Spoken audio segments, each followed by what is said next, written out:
नमस्कार दोस्तों, study corner 24 channel में आपका स्वागत है। आज हम केबीएस पेडागोजी की एक महत्वपूर्ण क्लास लेके आए हैं जिसमें हम चर्चा करेंगे थर्ड यूनिट यानी क्रिएटिंग कंडक्टिव लर्निंग इन्वायरमेंट की। सीखने के अनुकूल वातावरण बनाना के अंतर्गत हम देखेंगे डाइवर्सिटी यानी विविधता, डिसेबिलिटी अक्षमता और लास्ट में बात करेंगे इंक्लूसिव एजुकेशन समावेशी शिक्षा की। क्लास शुरू करने से पहले यदि आप हमारे चैनल पर नए हैं तो हमारे चैनल स्टडी कॉर्नर 24 को जरूर सब्सक्राइब करें। आइए लेट ना करते हुए हम क्लास को शुरू करते हैं। सबसे पहले हम बात करते हैं विविधता की। किसकी? डाइवर्सिटी की। एक व्यक्ति का दूसरे व्यक्ति से जैविक, सामाजिक, सांस्कृतिक और बौद्धिक रूप से भिन्न नजर आना ही वैयक्तिक भिन्नता कहलाता है और यही वैयक्तिक भिन्नता ही विविधता कहलाती है। विविधता लोगों के समूह में मौजूद पहचान की सीमा को संदर्भित करती है। विभिन्न जगहों के लोगों में भाषा, रहन सहन, खान पान एवं पर्व त्योहार में भिन्नता पाई जाती है जिसे विविधता कहते हैं।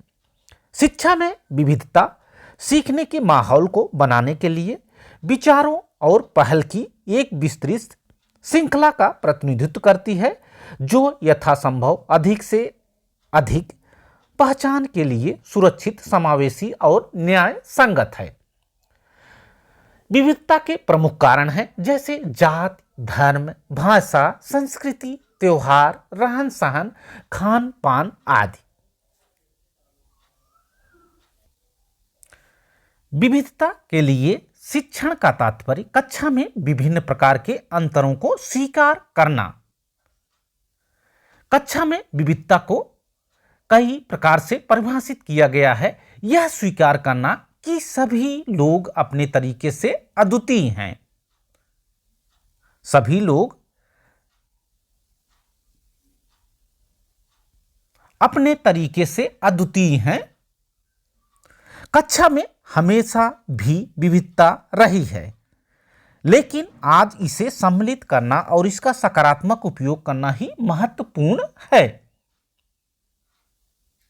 हमारी विविधता विभिन्न रूपों में देखने को मिल सकती है, चाहे वह अक्षमता के रूप में हो, शारीरिक या संज्ञानात्मक अक्षमता, जात के रूप में हो, सांस्कृतिक पृष्ठभूमि के रूप में हो, लिंग और कामुकता के रूप में हो, धार्मिकता के रूप में हो, सामाजिक आर्थिक स्थिति के रूप में हो।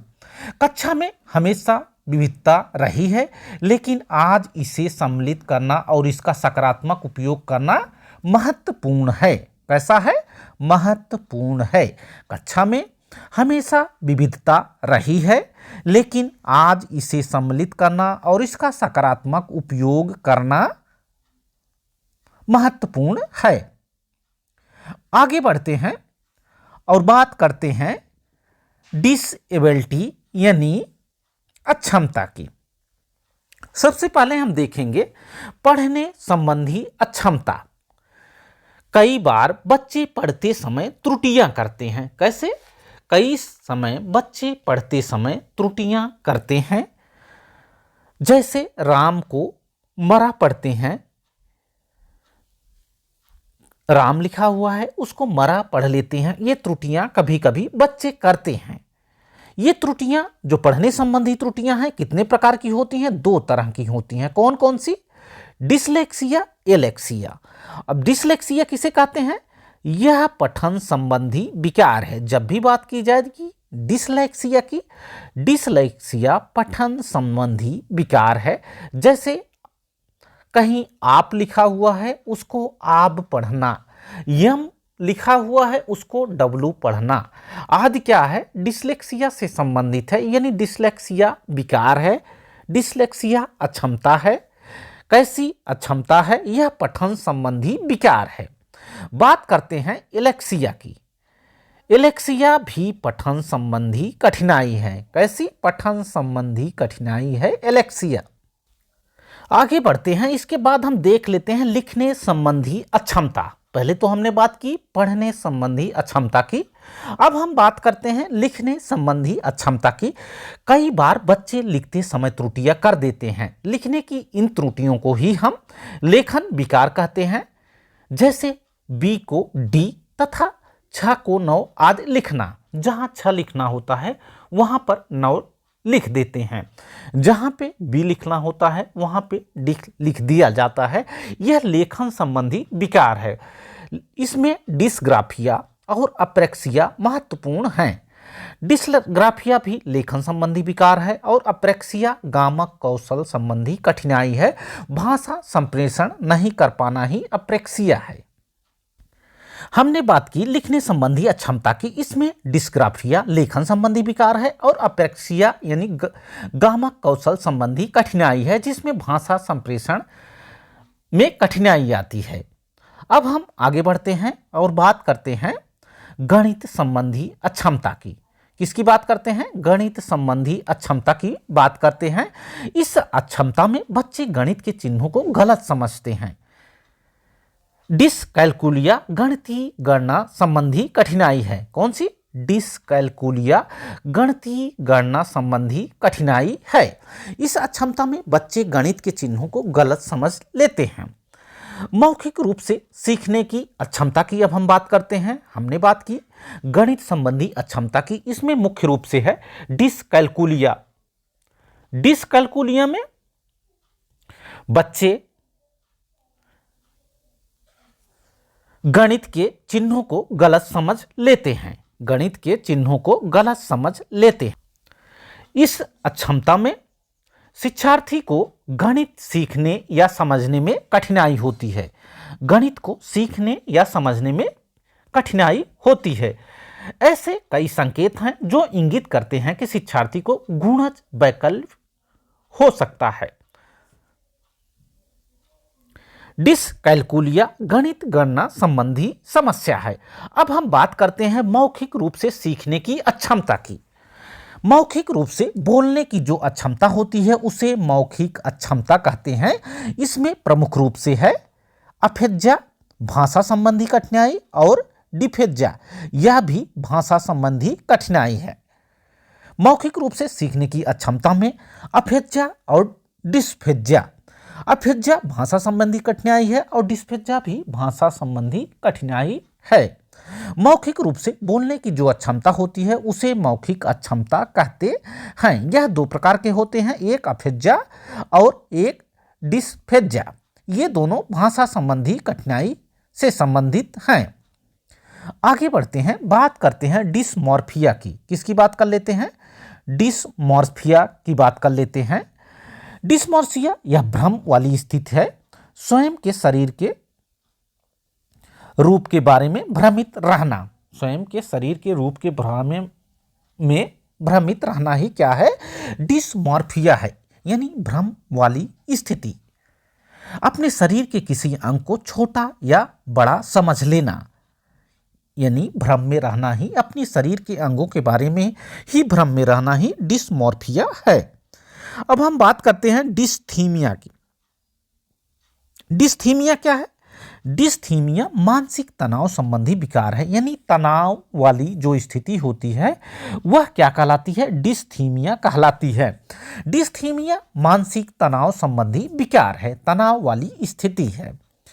आगे बढ़ते हैं और बात करते हैं ओटिज्म। ओटिज्म यानी सामाजिकता का अभाव। व्यक्ति का सामान्य व्यवहार लेकिन समाज या समूह में जाने पर शर्मीला व्यवहार प्रकट करना ही सामाजिकता का अभाव कहलाता है। यही ओटिज्म है। क्या है? ओटिज्म। बात कर रहे हैं ओटिज्म की, यानी सामाजिकता का अभाव। व्यक्ति का सामान्य व्यवहार है लेकिन समाज या समूह में जाने पर वह शर्मीला व्यवहार शो करता है, प्रकट करता है, वही ओटिज्म कहलाता है, यानी सामाजिकता का अभाव। अब हम बातें करते हैं किसकी? अब हम बात कर लेते हैं प्रोजेरिया की, यानी कम आयु में वृद्धावस्था के लक्षण। कम आयु में वृद्धावस्था के लक्षण ही क्या कहलाते हैं? प्रोजेरिया कहलाते हैं। आगे बढ़ते हैं, बात कर लेते हैं मानसिक मंदता की। मानसिक मंदता यानी मेंटल रिटार्डेशन। मानसिक मंदता जैसे कि नाम से पता चलता है कि किसी व्यक्ति की मानसिक क्षमताओं के सामान्य वृद्धि, विकास और कामकाज की मंदता को दर्शाता है। मानसिक मंदता वाले व्यक्तियों का आईक्यू 20 से 70 तक हो सकता है। आईक्यू इनका कितना हो सकता है? 20 से 70 तक इनका आईक्यू हो सकता है। किसका? मेंटल रिटार्डेशन, मानसिक मंदता वाले व्यक्ति की, जो मस्तिष्क के नुकसान की सीमा पर निर्भर करता है। मस्तिष्क के नुकसान की सीमा पर निर्भर करता है। बात कर रहे हैं मानसिक मंदता की, यानी मेंटल रिटार्डेशन की। मानसिक मंदता, जैसा कि नाम से पता चलता है कि किसी व्यक्ति की मानसिक क्षमताओं को सामान्य वृद्धि, विकास और कामकाज की मंदता को दर्शाता है। मानसिक मंदता वाला व्यक्ति का आईक्यू 20 से 70 हो सकता है, जो मस्तिष्क के नुकसान की सीमा पर निर्भर करता है। इसके अलावा बात करते हैं दृष्टि क्षीणता, यानी दृष्टि क्षीणता की बात करते हैं। दृष्टि क्षीणता को दृष्टि हानि या दृष्टि बधिरता के रूप में जाना जाता है। एक हद तक देखने की क्षमता कम हो जाती है, जो सामान्य साधनों जैसे चश्मे से ठीक ना होने वाली समस्याओं का कारण बनती है। इसके अलावा श्रवण बाधित, सुनने में परेशानी तब होती है जब कान के एक या एक से अधिक हिस्सों के साथ कोई समस्या होती है। कान के नलिका, कर्ण या अस्थिकल सहित बाहरी या मध्य कान के साथ एक श्रवणहानि परिणाम होता है। बच्चों और किशोरावस्था में प्रभावहीन श्रवण बाधिता का सबसे आम कारण मध्य कर्ण शोथ है, जो कान के संक्रमण के लिए चिकित्सा शब्द है, जो मध्य कान को प्रभावित करता है। तो बात हमने की श्रवण बाधिता की, दृष्टि बाधिता की। अब हम आगे बढ़ते हैं और देखते हैं समावेशी शिक्षा, यानी इंक्लूसिव एजुकेशन की। किसकी बात करते हैं? इंक्लूसिव एजुकेशन की बात करते हैं, यानी समावेशी शिक्षा की हम बात करते हैं। सबसे पहले हम बात करते हैं समावेशन की। समावेशन किसी व्यक्ति या छात्रों के लिए नहीं है, यह उन सभी के लिए है जो सामान्य वातावरण में काम नहीं कर सकते हैं। इनमें से कुछ छात्र शारीरिक रूप से अक्षम हैं और कुछ छात्र प्रतिभाशाली हैं और दूसरे प्रकार के भी हैं। इस प्रकार यह स्पष्ट है कि समावेश किसी भी श्रेणी के छात्रों के लिए नहीं, बल्कि उन सभी छात्रों के लिए है जिन्हें इनकी आवश्यकता है। अब हम बात कर लेते हैं समावेशी शिक्षा की। समावेशी शिक्षा यानी विशिष्ट बालक प्लस सामान्य बालक। समावेशी शिक्षा मतलब हुआ विशिष्ट बालक प्लस सामान्य बालक। विशिष्ट बालक वे बालक होते हैं जो क्षमताओं, योग्यताओं व व्यवहार में अन्य बच्चों से अलग होते हैं। विशिष्ट बालक वे बालक होते हैं जो क्षमताओं, योग्यताओं व व्यवहार में अन्य व्यक्तियों से भिन्न होते हैं। इन बच्चों का विकास या तो बहुत ज़्यादा तीव्र हो जाता है या बहुत निम्न होता है। हम बात कर रहे हैं समावेशी शिक्षा की। विशिष्ट बालक वे बालक होते हैं जो क्षमताओं, योग्यताओं, व्यवहार में अन्य बच्चों से अलग होते हैं। इन बच्चों का विकास या तो बहुत ज़्यादा तीव्र हो जाता है या तो बहुत निम्न स्तर का होता है। आगे बढ़ते हैं।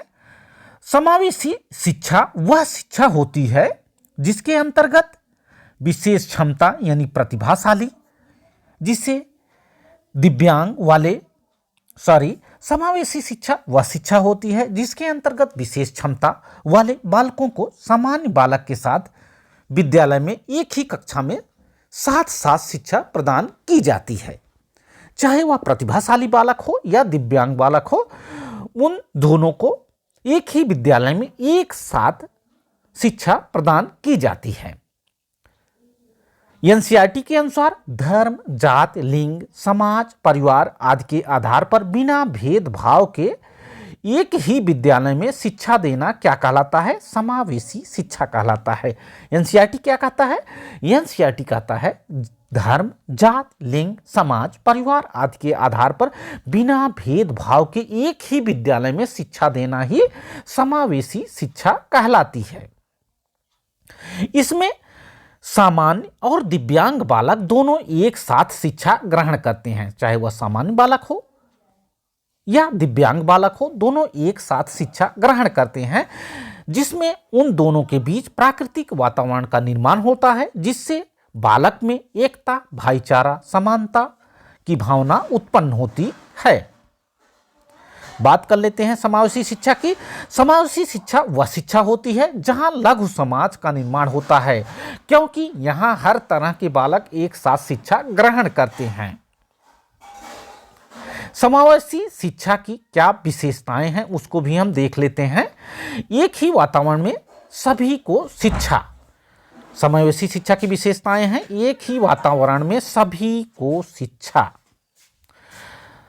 सभी छात्रों में सक्रियता, सृजनात्मकता का विकास, और क्या विशेषता है, छात्रों में सहयोगात्मक भावना तथा समायोजन का विकास। समावेशी शिक्षा दूसरे बच्चों को संवेदनशील बनाता है, वह लाभान्वित बच्चों को दबाए ना, उन्हें नीचा ना दिखाएं। समावेशी शिक्षा क्या करता है, समावेशी शिक्षा दूसरों बच्चों को संवेदनशील बनाता है कि वह लाभान्वित बच्चों को दबाएं ना, उन्हें नीचा ना दिखाएं। सामान्य बच्चों तथा भिन्न रूप से योग्य बच्चों के लिए एक ही स्कूल हो, सामान्य बच्चों तथा भिन्न रूप से योग्य बच्चों के लिए एक ही स्कूल हो। क्या है यह समावेशी शिक्षा की विशेषताएं हैं। अब हम लास्ट में चर्चा करते हैं समावेशी शिक्षा के उद्देश्य क्या हैं। समावेशी शिक्षा के उद्देश्य क्या हैं। सभी बालकों को शिक्षा की मुख्य धारा से जोड़ना, सभी बालकों को शिक्षा की मुख्य धारा से जोड़ना। दूसरा उससे उद्देश्य क्या है, सभी समस्या व भ्रांतियों को दूर करना। तीसरा आत्मनिर्भर बनाना व जागरूकता की भावना उत्पन्न करना, यही समावेशी शिक्षा के उद्देश्य हैं। हमने आपको बताया समावेशी शिक्षा का उद्देश्य है सभी बालकों को शिक्षा की मुख्य धारा से जोड़ना, चाहे वह दिव्यांग बालक हो वह सामान्य बालक हो, सबको शिक्षा की मुख्य धारा से जोड़ना, सभी समस्या व भ्रांतियों को दूर करना, आत्मनिर्भर बनाना व जागरूकता की भावना उत्पन्न करना, ये सब क्या है, समावेशी शिक्षा के उद्देश्य हैं। आशा है कि जितनी बातें आज हमने इस क्लास में बताई आपको समझ में आई होंगी। वीडियो अच्छा लगा हो तो वीडियो को लास्ट तक देखें, और हमारे चैनल को सब्सक्राइब ना किए हो तो हमारे चैनल स्टडी कॉर्नर 24 को जरूर सब्सक्राइब करें। Thanks for watching this video. Thank you.